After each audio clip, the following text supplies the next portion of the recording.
வணக்கம். மின்னல் 24 செய்திகளின் இன்றைய நாளிற்கான செய்தி தொகுப்பு. செய்தி ஆசிரியர் சபீனா சோமசுந்தரம். செய்திகளோடு இணைந்திருக்கும் நான் வாஹிசன் விஜிதா. முதலில் தலைப்பு செய்திகள். அத்தியாவசிய பொருட்கள் சிலவற்றின் விலையை சதோச நிறுவனம் குறைத்துள்ளது.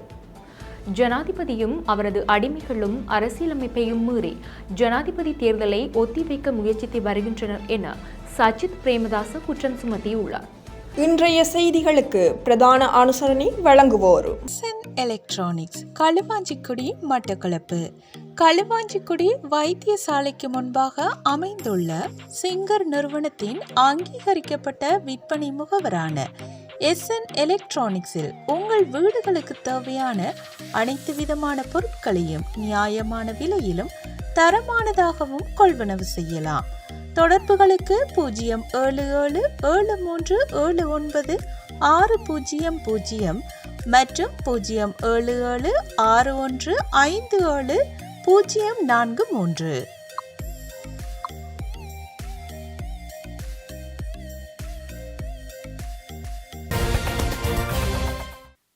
தொடர்வது விரிவான செய்திகள்.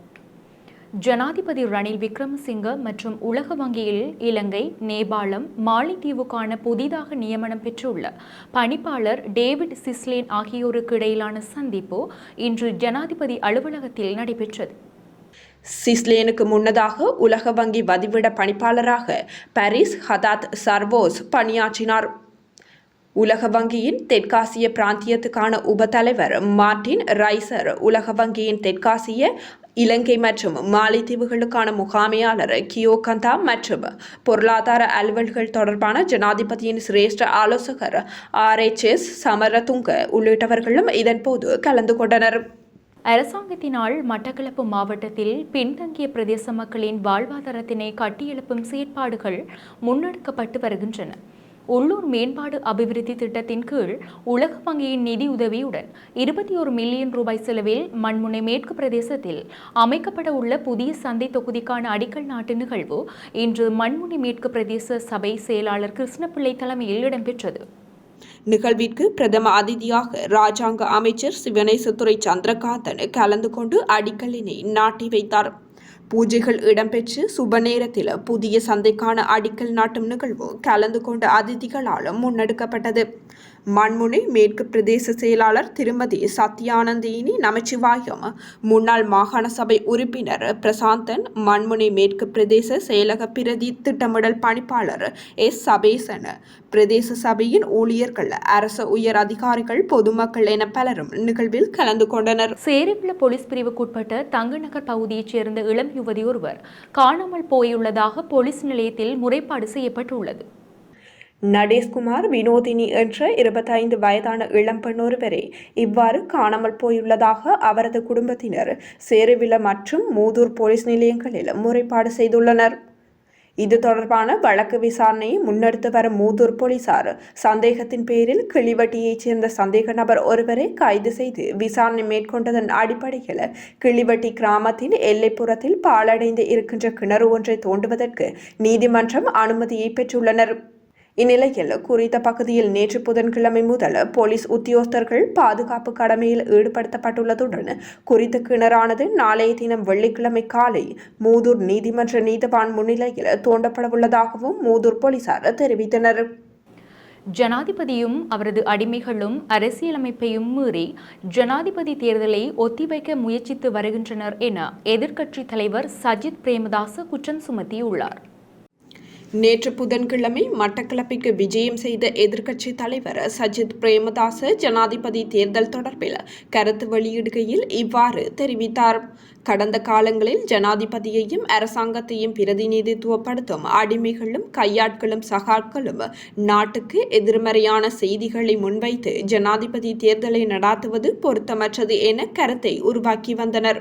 பல சந்தர்ப்பங்களில் ஜனாதிபதி தேர்தலை நடாத்துவதற்கு இது சரியான தருணம் அல்ல என மக்களை நம்ப வைக்கும் வகையில் அரசியல் செயற்திட்டம் ஒன்றை முன்னெடுக்க ஜனாதிபதியும் அவருக்கு நெருக்கமான குழுக்களும் முயற்சித்ததாகவும் எதிர்க்கட்சி தலைவர் தெரிவித்தார். உயர்நீதிமன்றில் இன்று வியாழக்கிழமை எடுத்துக்கொள்ளப்பட்ட சாய்ந்தமருது நகர சபை தொடர்பான வழக்கு விசாரணை மீண்டும் எதிர்வரும் 24/2/2025 வரை ஒத்திவைக்கப்பட்டுள்ளது. அதுவரை கல்முனை மாநகர சபைக்கான தேர்தலுக்கு இடைக்கால தடையும் நீடிக்கப்பட்டுள்ளது. குறித்த வழக்கின் மனுதாரர்களான முன்னாள் பிரதேச செயலாளரும் இலங்கையின் சிரேஷ்ட நிர்வாக அதிகாரியுமான ALM சலீம், முன்னாள் மாநகர சபை உறுப்பினர் ARM அசீம் ஆகியோர் பிரசன்னமாகியிருந்தது குறிப்பிடத்தக்கது. 3 வருட கடூழிய சிறை தண்டனை விதிக்கப்பட்டுள்ள முன்னாள் பாராளுமன்ற உறுப்பினர் கிருணிகா பிரேமச்சந்திரவை பிணையில் விடுவிக்குமாறு விடுக்கப்பட்ட கோரிக்கைக்கு ஆட்சேபனை மனு தாக்கல் செய்யப்பட உள்ளதாக சட்டமா அதிபர் இன்று கொழும்பு உயர்நீதிமன்றில் அறிவித்தார். இந்த பிணை கோரிக்கை இன்று கொழும்பு உயர்நீதிமன்ற நீதிபதி அமல் ரணராஜா முன்னிலையில் பரிசீலிக்கப்பட்டது. அங்கு இந்த கோரிக்கை தொடர்பில் ஆட்சேபனைகளை சமர்ப்பிக்க சட்டமா அதிபர் எதிர்பார்ப்பதாக தெரிவித்த அரசாங்க சட்டத்தரணி எழுத்து மூலம் ஆட்சேபனைகளை தாக்கல் செய்வதற்கு ஒத்திவைக்குமாறு கோரினார். இதன்படி சட்டமா அதிபருக்கு ஆட்சேபனைகளை சமர்ப்பிக்க அனுமதித்த உயர்நீதிமன்ற நீதிபதி பிணை கோரிக்கையை எதிர்வரும் 11ஆம் திகதி மீண்டும் அழைக்குமாறு உத்தரவிட்டார். உடன் அமலாகும் வகையில் சில வகையான அத்தியாவசிய பொருட்களின் விலைகளை லங்கா சத்தோச நிறுவனம் குறைத்துள்ளது. இதன்படி சீனாவில் இருந்து இறக்குமதி செய்யப்படும் உருளைக்கிழங்கு மொத்த கொள்வனவின் போது கிலோ ஒன்றுக்கு 15 ரூபாவினால் குறைக்கப்பட்டு 215 ரூபாவாக நிர்ணயிக்கப்பட்டுள்ளது. சிவப்பு பருப்பு மொத்த கொள்வனவின் போது கிலோ ஒன்றுக்கு 14 ரூபாவினால் குறைக்கப்பட்டு 282 ரூபாவாக நிர்ணயிக்கப்பட்டுள்ளது. அதே நேரம் வெள்ளை சீனி மொத்த கொள்வனவின் போது கிலோ ஒன்றுக்கு 6 ரூபாவினால் குறைக்கப்பட்டு 269 ரூபாவாக நிலவுகின்றது. தொடர்வது வெளிநாட்டு செய்திகள். இந்தியாவில் ஒருவருக்கு மூச்சுக்குழாயில் சிக்கிய நாணய குச்சி 8 ஆண்டுகளுக்கு பின் அகற்றப்பட்டுள்ளது. இந்தியாவின் உத்தரப்பிரதேச மாநிலம் வாரணாசியில் உள்ள பனாரஸ் இந்து பல்கலைக்கழகத்தின் சர் சுந்தர்லால் வைத்தியசாலையில் கடந்த வாரம் 40 வயது மதிக்கத்தக்க ஒருவர் மூச்சு திணறல் காரணமாக அனுமதிக்கப்பட்டுள்ளார். அவரை பரிசோதித்த வைத்தியர்கள் மூச்சுக்குழாயில் 25% நாணயக்குச்சி ஒன்று சிக்கியிருப்பதை கண்டுபிடித்தனர். இதனையடுத்து கடந்த 2ஆம் திகதி கார்டியோ தொராசிக் அறுவை சிகிச்சை மூலம் மூச்சுக்குழாயில் சிக்கியிருந்த நாணயத்தை வெற்றிகரமாக அகற்றியுள்ளனர். பாதிக்கப்பட்ட அந்த நபர் தனது 32வது வயதில் நாணயத்தை வாயில் வைத்து உறங்கிய போது அதை விழுங்கியுள்ளார். அதன் காரணமாக அவருக்கு அவ்வப்போது மூச்சு திணறல் ஏற்பட்டுள்ளது.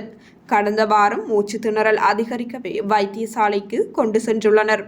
நாணயத்தை அகற்றிய பின்னர் அவர் நலமுடன் இருப்பதாக பனாரஸ் இந்து பல்கலைக்கழகத்தின் பேராசிரியர் சித்தார்த் லகோடியா மற்றும் SK மாத்தூர் ஆகியோர் தெரிவித்துள்ளனர். பிரித்தானியாவில் இன்று நடைபெறும் நாடாளுமன்ற தேர்தலில் இம்முறை 8 தமிழர்கள் போட்டியிடுகின்றனர். பிரித்தானியாவில் கடந்த 2022ஆம் ஆண்டு முதல் கன்சர்வேட்டிவ் கட்சியின் ரிஷி சுனக் பிரதமராக இருந்து வருகின்றார். இவரது பதவிக்காலம் அடுத்த ஆண்டு ஜனவரி மாதம் நிறைவடைகின்றது. எனினும் பிரித்தானிய நாடாளுமன்றத்திற்கு முன்கூட்டியே தேர்தல் நடைபெறும் என்று அறிவிக்கப்பட்டது. இதனைத் தொடர்ந்து கடந்த மே மாதம் 30ஆம் திகதி பிரித்தானிய நாடாளுமன்றம் கலைக்கப்பட்டுள்ளது. இந்த நிலையில் பிரித்தானிய நாடாளுமன்ற தேர்தல் இன்று நடைபெறுகின்றது. 650 உறுப்பினர்களை கொண்ட பிரித்தானிய நாடாளுமன்ற தேர்தலில் இந்த முறை 8 தமிழர்கள் போட்டியிடுகின்றனர். இந்த தேர்தலில் தொழிலாளர் கட்சி வெற்றி பெற்று பெரும்பான்மையுடன் ஆட்சி அமைக்கும் என்று கருத்து கணிப்பு முடிவுகளில் தெரிவிக்கப்பட்டுள்ளது. பிரித்தானியாவில் கடந்த 15 ஆண்டுகளாக கன்சர்வேட்டிவ் கட்சி ஆட்சி செய்து வருகின்றமை குறிப்பிடத்தக்கது. இத்துடன் இன்றைய நாளிற்கான நமது செய்தி தொகுப்பு நிறைவடைகின்றது. வார நாட்களில் மாலை 6 மணிக்கு நமது செய்திகளை எதிர்பாருங்கள். மேலதிக செய்திகளை பார்வையிட www.minnal24.com என்ற நமது இணையதளத்திற்குள் பிரவேசியுங்கள். நன்றி. எலக்ட்ரானிக்ஸ் களுவாஞ்சிக்குடி மட்டக்களப்பு. களுவாஞ்சிக்குடி வைத்தியசாலைக்கு முன்பாக அமைந்துள்ள சிங்கர் நிறுவனத்தின் அங்கீகரிக்கப்பட்ட விற்பனை முகவரான SN எலக்ட்ரானிக்ஸில் உங்கள் வீடுகளுக்கு தேவையான அனைத்து விதமான பொருட்களையும் நியாயமான விலையிலும் தரமானதாகவும் கொள்வனவு செய்யலாம். தொடர்புகளுக்கு 07073796000 மற்றும் 07761570443.